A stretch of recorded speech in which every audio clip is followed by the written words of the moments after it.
Fort Lauderdale, on Florida's shimmering east coast.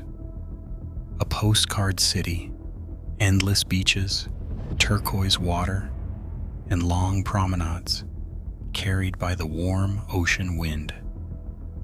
On July 21st, 1972, two teenage girls walk along those same beaches without a single worry in the world. Pamela Wells, 17, Nancy Trotter, 16. Both on summer break, staying at a friend's house, living the kind of carefree days only teenagers get to know. They've spent the entire afternoon under the brutal Florida sun, swimming, tanning, laughing. By late day, exhausted and warm, they decide it's time to go home. But there's a problem. They're on foot. The house is far, the heat is suffocating. It takes them only a few seconds to agree. They'll hitchhike back. Nothing unusual. This road leads straight into town. Cars pass constantly. Tourists, locals, families. Someone will stop. Someone always stops. And indeed, a car slows down. It pulls right up to them. Pamela and Nancy expect a tourist, maybe a local fisherman heading home. What they don't expect is a police car. The driver, an officer in full uniform, leans toward the open window. He tells them something they truly didn't know. Hitchhiking is illegal in the state of Florida. The girls immediately apologize. They're embarrassed. They're out-of-towners, that they don't know the laws here. The officer softens, gives them a little moral lecture, then makes them an offer. He can drive them home. Safely. Why refuse? He's a police officer in uniform. Inside a marked patrol car, suspicion doesn't even cross their minds. They climb inside, the doors shut, the engine hums. The officer radios the station, informing dispatch that he has picked up two female hitchhikers. They barely listen. They're relieved the ride is simple. They don't know it yet, but this is the first time they hear his name, a name that would later become synonymous with terror: Gerard John Schaefer. As the car heads toward town, the atmosphere warms. He becomes friendly, talkative, almost charming. The girls tell him they're enjoying the sun, the beach, the tan they're working on. They plan to return the next morning. That's when he says it. If you want, I can drive you to the beach tomorrow. Same time. How perfect is that? A free ride from a police officer who seems kind and harmless. They agree. He drops them off. They thank him. They smile. And without realizing it, they have just set an appointment with a predator. The next day, July 22nd, 9:15 a.m., the girls wait outside the house with their beach bags. The sun is already blazing. It's going to be a beautiful day. A car pulls up, but something is off. Schaefer isn't in uniform, and he's not driving a patrol car. He quickly explains he's working undercover today, a special assignment. He needs to stay low profile, so he's in plain clothes and in his personal car. The girls accept the explanation with total innocence. He's a cop. That's all that matters. They get in. The car heads toward the beach until Schaefer suddenly remembers something. He tells them about an old abandoned Spanish fort hidden deeper along the coast, a place almost no tourist knows about, a secret spot, a relic of history. He can take them there, show them something special before the beach. Pamela and Nancy look at each other, hesitate, then smile. Why not? they're on vacation. And it sounds fun, spontaneous, memorable. They accept. Schaefer turns off the main road, and the nightmare begins. The car drives onto Hutchinson Island into a giant nature preserve. Dense trees, thick foliage, an almost wild, untouched forest. Schaefer seems to know exactly where he's going. He parks the car. The girls step out, first impressed by the tall trees, then slowly uneasy. Something feels wrong. A pressure in their chest. An instinct. They walk for a few minutes behind him. He leads with confidence, almost too confidently. The discomfort becomes fear. Nancy whispers that she wants to go back. Pamela agrees. They tell him. He nods. Calm, almost too calm. He walks them back toward the car until he suddenly stops, turns, and his entire demeanor switches like a flicked switch. The friendly officer is gone. In his place, a cold, calculating predator. His voice drops. He barks accusations, calls them liars, runaways, criminals. And before they can understand a thing, he handcuffs them. The girls freeze. Their minds can't make sense of the sudden violence. He tells them their parents reported them missing, that they're under arrest.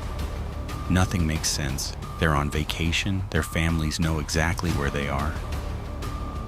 But there's no reasoning with him. No logic. No humanity. Schaefer drags them to the back of the car, opens the trunk. Inside, ropes, cloth gags, pre-cut bindings. This wasn't spontaneous. This was planned. Schaefer forces them deeper into the forest, threatening them, promising pain, promising death.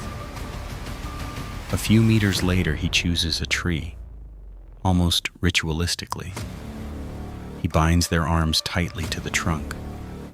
Then comes the detail that chills the blood. Around each girl's neck, he fastens a noose, tied high above them to a branch. Their feet barely touch a single exposed root, just enough to keep them alive. If they slip, even a little, they hang themselves. He designed it this way. He positioned them perfectly. It's torture by geometry, death by inches. Pamela and Nancy cry behind their gags. Their throats burn. Their toes cramp from holding their entire weight. Schaefer watches, enjoys, feeds off the terror. He makes disgusting sexual remarks, takes out his gun, points it at them, amused. He planned to kill them slowly, painfully, until something unexpected happens. His radio crackles. An urgent call from dispatch. He is needed immediately. Schaefer clenches his jaw, furious. He can't finish what he started. But before leaving, he leans toward them. "I'll be back. Don't go anywhere." He disappears into the trees. The girls are alone, seconds from death, literally hanging by their toes. They know they have only minutes, maybe less. Somehow, through pure terror and adrenaline, Pamela manages to free one arm, enough to loosen the rope, enough to release herself. Then Nancy. They collapse onto the dirt, gasping, shaking, alive. Then they run. Through the forest, branches cutting their skin, barefoot, traumatized, driven only by instinct. They follow the river, find a road, flag down the first car they see. A police vehicle. For a split second, they think it's him, but it isn't.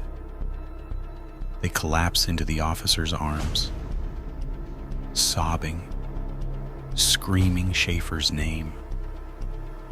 And that name, the officers recognize it. Schaefer drives back toward the forest with a single thought burning in his mind: finish what he started. When he arrives at the clearing, he walks straight toward the tree where he left the girls. What he finds stops him cold. The ropes are still there. The gags lie on the ground. But the girls are gone. For a moment, Schaefer simply stares. The impossible has happened. Two terrified teenagers, handcuffed, bound, gagged, and balanced on a root with a noose around their neck, have escaped him. The realization hits him. He's exposed. He's no longer dealing with another pair of anonymous victims whose bodies he'll bury and erase. No.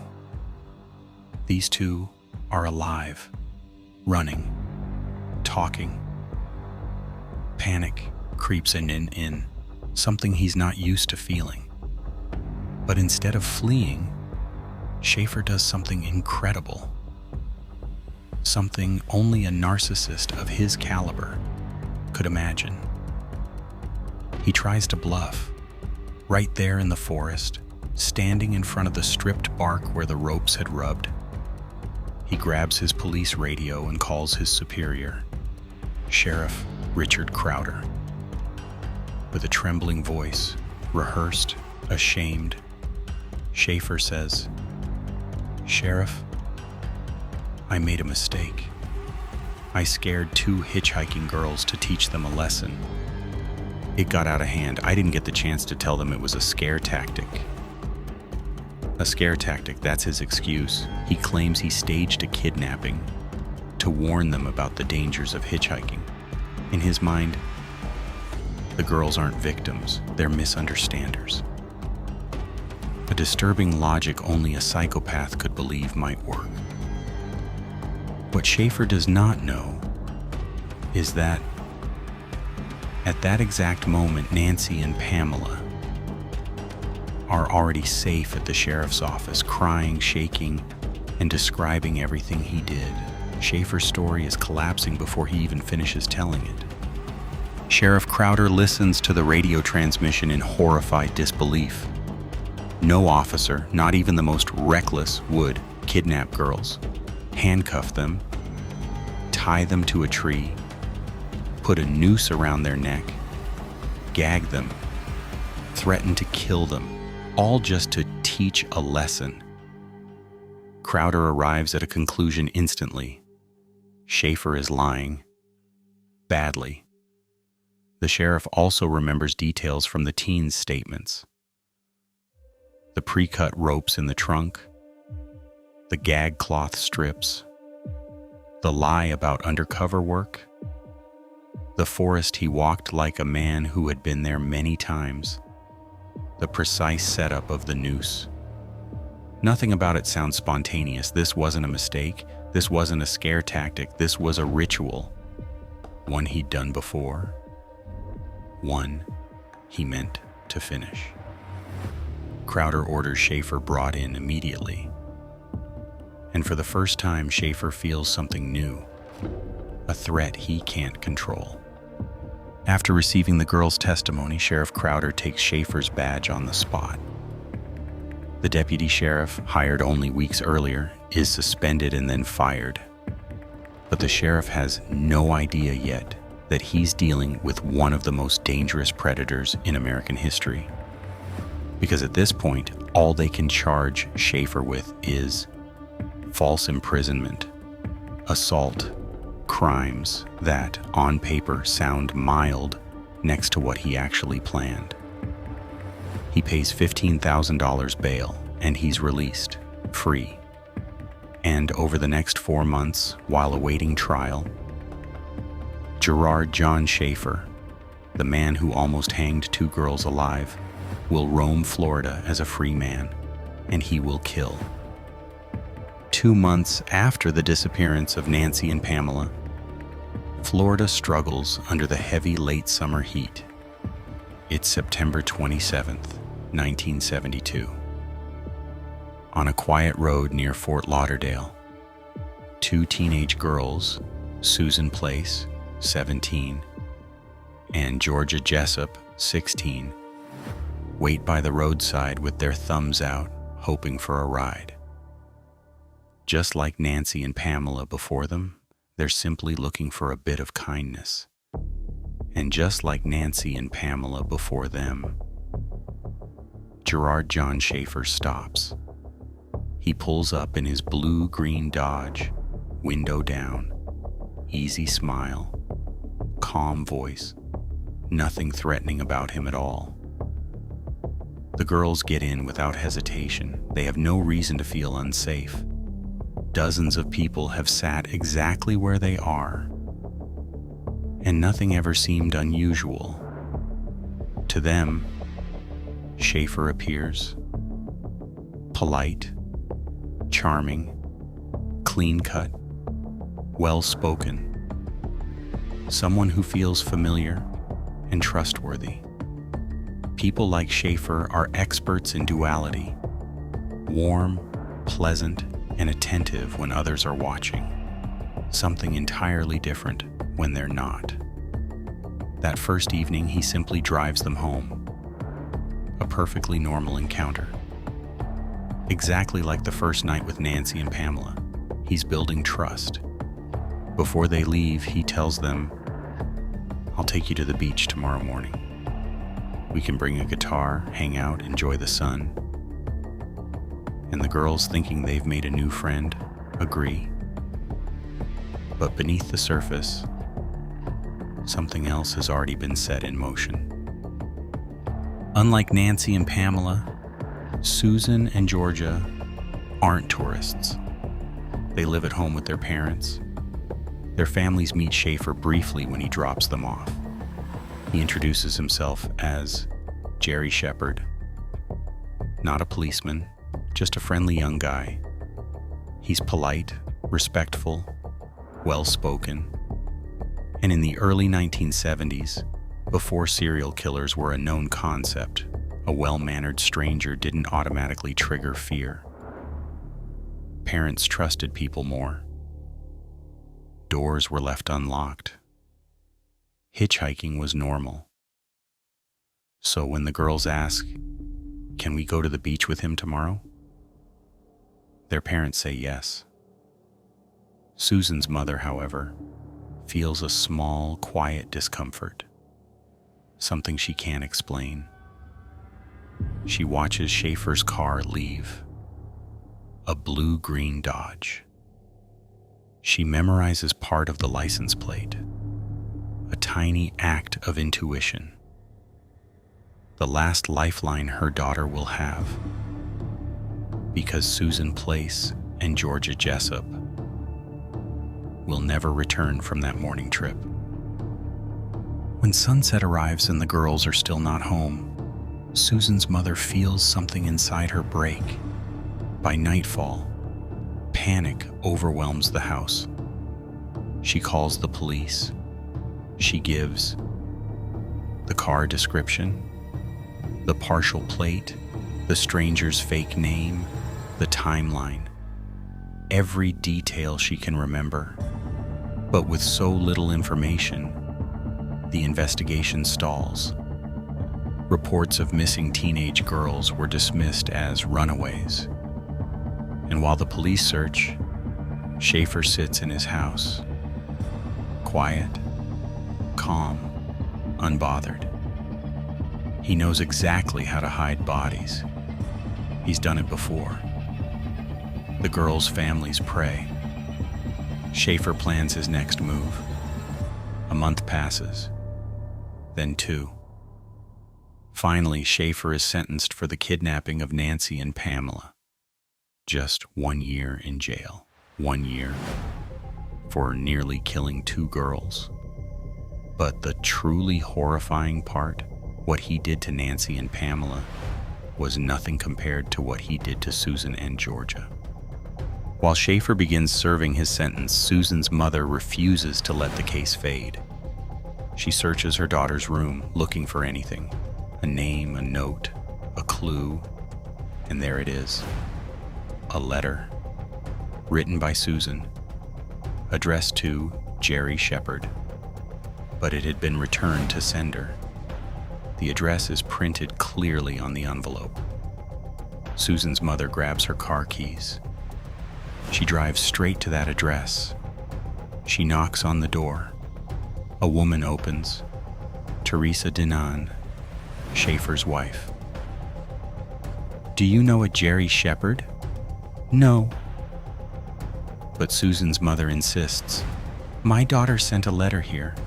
Someone knows something." Then Teresa reveals the truth. "My husband.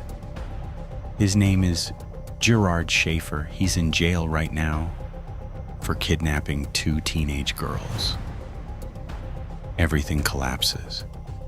The room spins. The air disappears. Truth hits like a physical blow.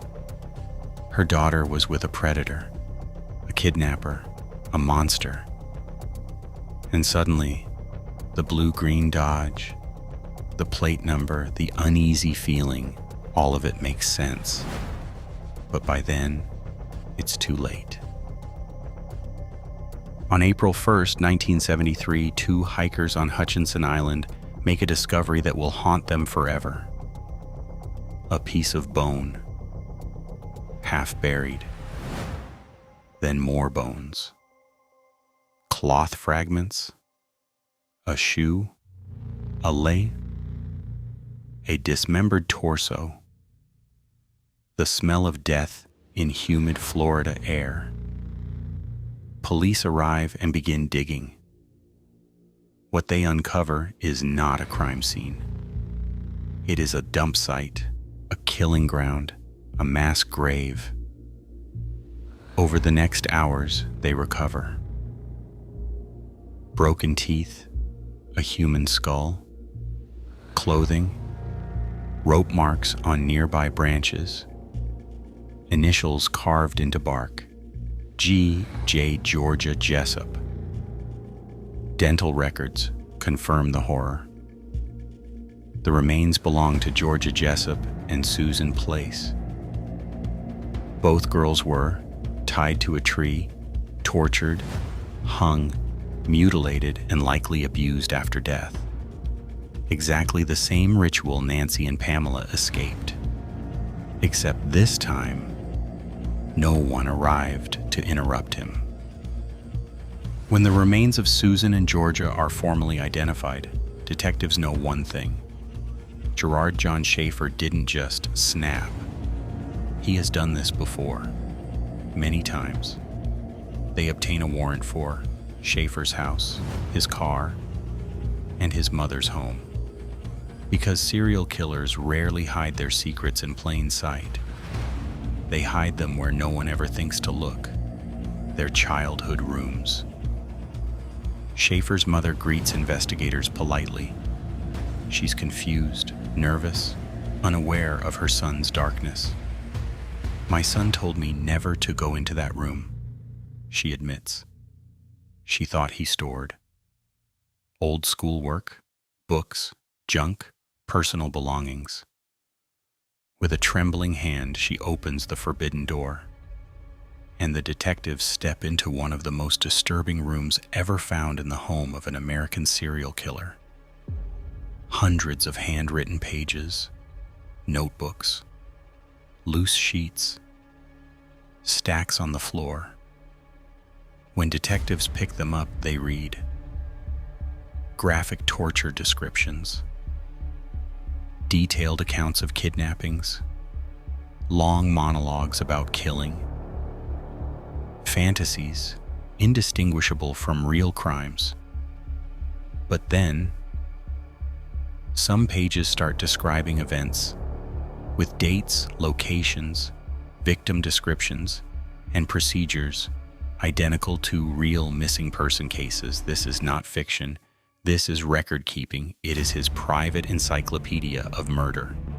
One detective whispers, he was documenting his kills. He kept everything. Next, they find sketches, dozens, women, naked, tied to trees, hanging from nooses, gagged, spread, bound, bleeding. One image in particular stops everyone cold. 2 young girls tied to a tree on Hutchinson Island, exactly where Susan and Georgia were found. It is the same method Nancy and Pamela described. This is not imagination. This is confession. Inside a small box, wrapped in tissue paper, human teeth, 8 of them. Later dental analysis reveals they belong to 8 different young women.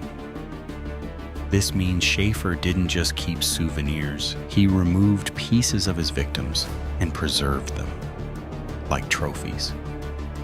Then comes the worst part. Detectives find bracelets, necklaces, ID cards, wallets, driver's licenses, hair ribbons, earrings, a ring engraved with the name Lee Ann. Each item matched to a girl or woman who had disappeared without a trace over the past years. A total of 30 women connected to objects found in this single room. 30. And not a single body found for most of them. Among Schaefer's writings, investigators discovered a story so disturbing that even seasoned professionals had to stop reading. It describes, in shocking detail, the abduction of 2 young sisters, their suffering, their final moments, and what happened afterward. The tone of the story is cold, calculated, without remorse. And at the end of the text, Schaefer adds a single sentence that investigators later described as one of the most chilling things ever written. They were quite enjoyable, with peppers and little onions. Peggy and Wendy Stevenson, missing since December 1970, lived only 20 minutes from Schaefer's home. Witnesses told police they had seen the 2 girls with a suspicious man whose appearance matched Schaefer's. Their bodies were never recovered. Skimming his writings reveals something disturbing. Gerard Schaefer knew the law better than anyone. He wrote it himself. A corpse is the only real evidence. Without it, the police have nothing. He made it a personal mission to erase the bodies of his victims. This is why so many families never found their daughters. He did not leave bodies to be found. He studied how to make them disappear. Buried in mangroves, thrown in canals, scattered in forests, burned, eaten by animals. He perfected the art of erasing human life without leaving a trace. By the time detectives finish reading, counting, and sorting through the mountains of evidence, they come to a chilling conclusion. Schaefer might be one of the most prolific serial killers in American history. Not 2 murders, not 4, not 10, but dozens. Possibly over 30 confirmed. Some even estimate up to 50. And yet, legally, they can only prove 2, because only 2 bodies were ever found. When investigators finish sorting through the mountain of evidence, they are sitting on the most terrifying collection of trophies ever found in a Florida home. But here comes the nightmare. Legally, they can only charge Gerard John Schaefer with 2 murders. Just 2. Because all the other victims have no bodies, no remains, no physical proof.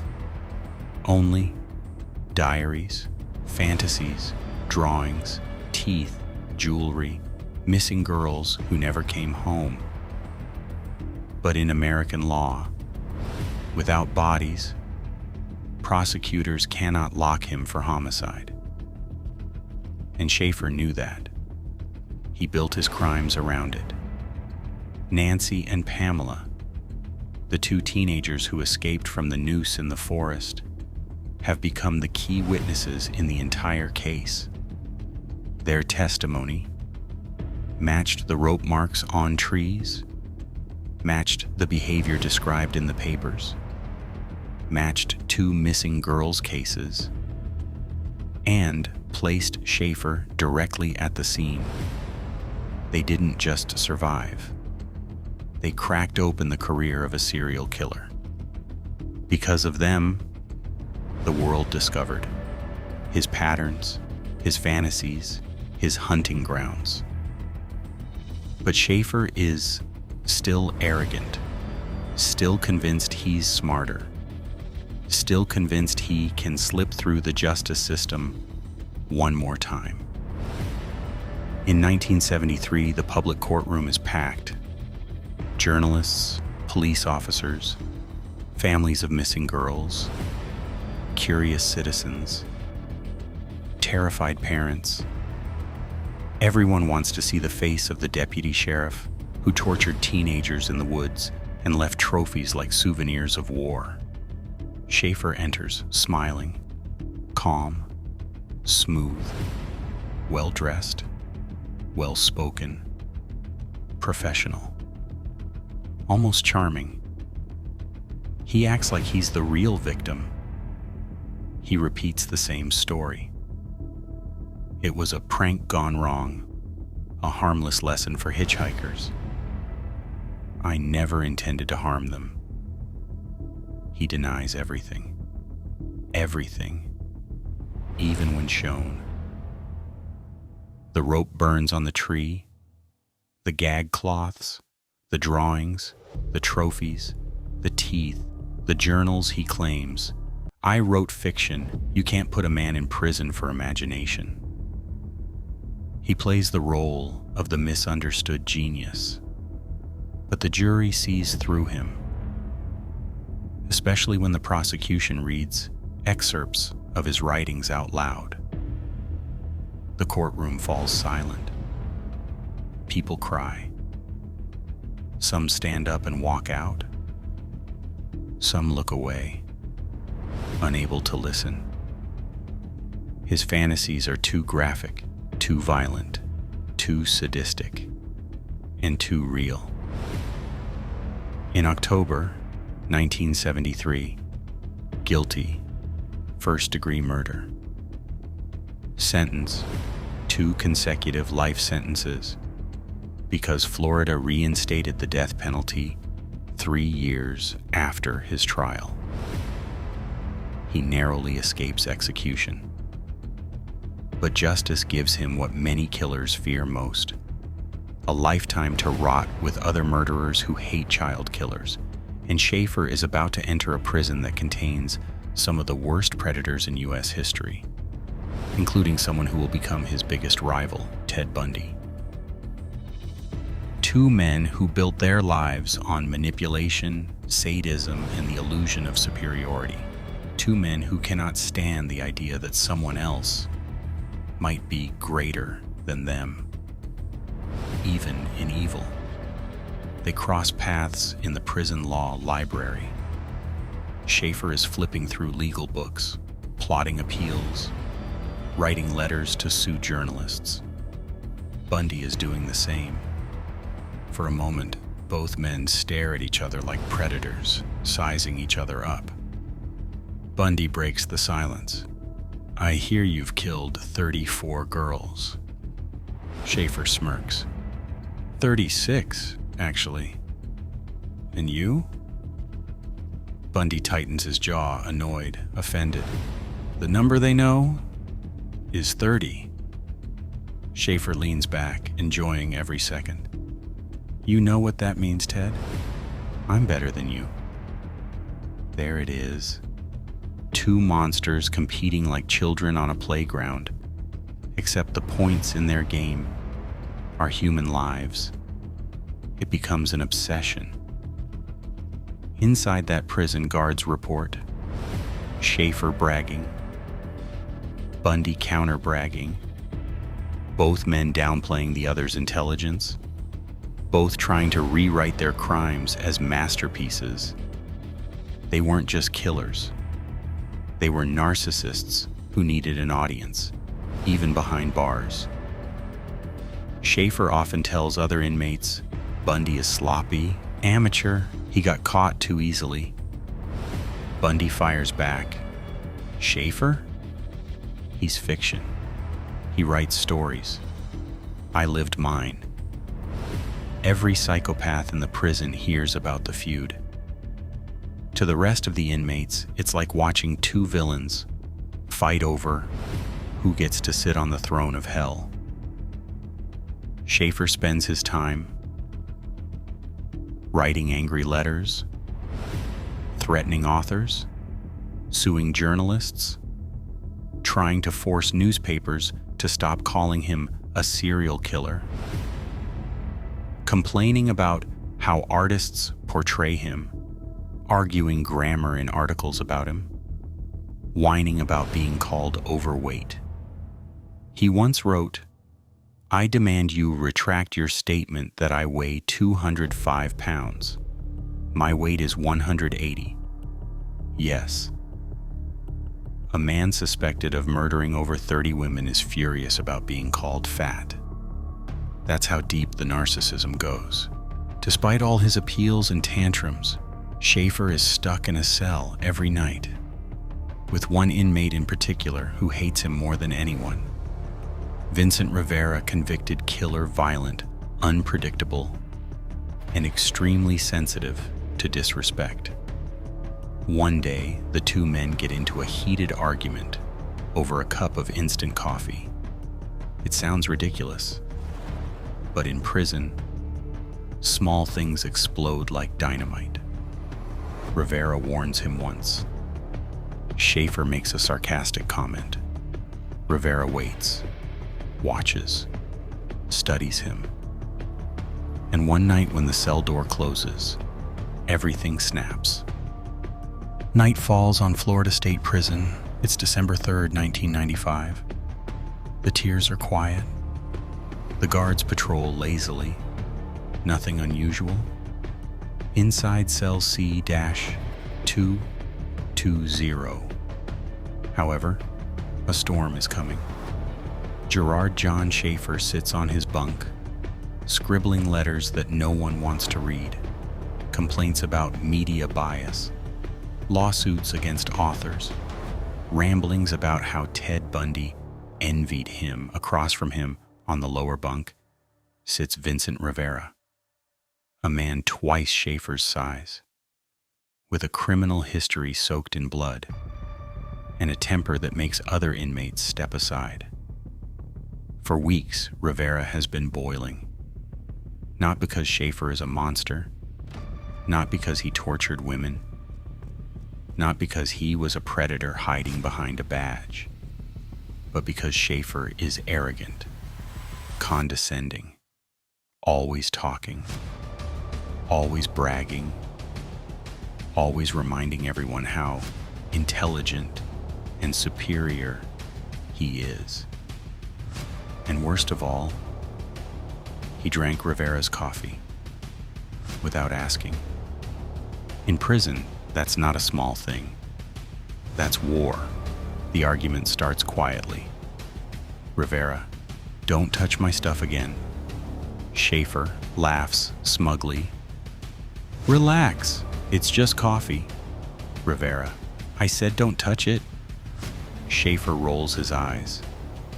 Maybe you need anger management. I can show you how.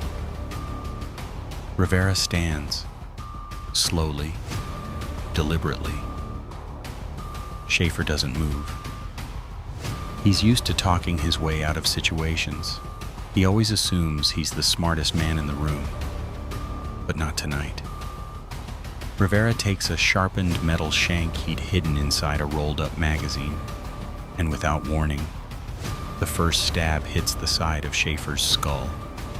Schaefer screams, tries to push Rivera away, but Rivera is unstoppable. He grabs Schaefer by the neck, forces him against the concrete wall, and drives the blade down again, and again, and again. 40 times.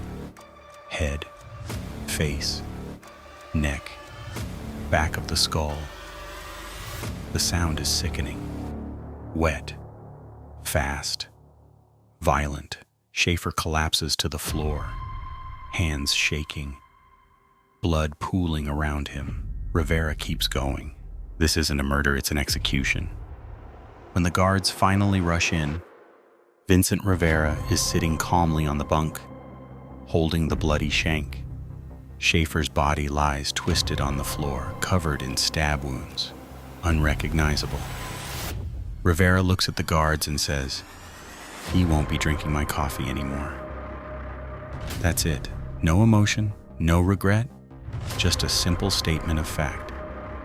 To this day, many investigators believe Rivera did what the justice system never could. He delivered the punishment Schaefer spent decades escaping. And for the families of the victims, Schaefer's death, though gruesome, felt like a strange, bitter form of closure. Even after his brutal death, Gerard John Schaefer's shadow didn't fade. In fact, it grew, because when investigators finished digging through his writings, interviewing surviving victims, and connecting disappearances across Florida, they realized something chilling. Schaefer wasn't just another serial killer. He was one of the most prolific the United States had ever seen. And almost certainly far worse than even his court records suggest. The official number pinned on him is 34 victims, but many detectives, including the ones who handled his case for decades, believe the real number is much higher. Much, much higher. Here's why. 1. His writings described dozens of murders. In notebooks found at his mother's house, Schaefer wrote detailed torture scenes, descriptions of women tied to trees, scenarios involving decapitation, cannibalistic reenactments, diaries of past hunts.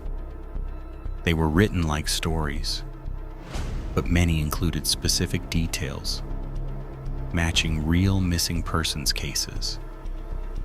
When investigators cross-referenced the names, ages, and circumstances, they found dozens of matches. It wasn't fiction. It was a confession, wrapped in a game. 2. His trophy chest had items from over 30 girls. In the hidden room at his mother's house, police found earrings, necklaces, panties, bracelets, Polaroids, teeth, scraps of clothing, ID cards. Each item belonged to a girl who had vanished. Many of those girls were never found. And that's the part that haunts investigators to this day. Bodies don't just vanish, unless the person disposing of them knows exactly how. This is what made Schaefer uniquely terrifying. He understood police procedure. He understood how evidence worked. He understood how investigations failed. He often dug burial pits weeks before the abduction, tied victims in practice positions earlier in the day, scouted locations, he knew.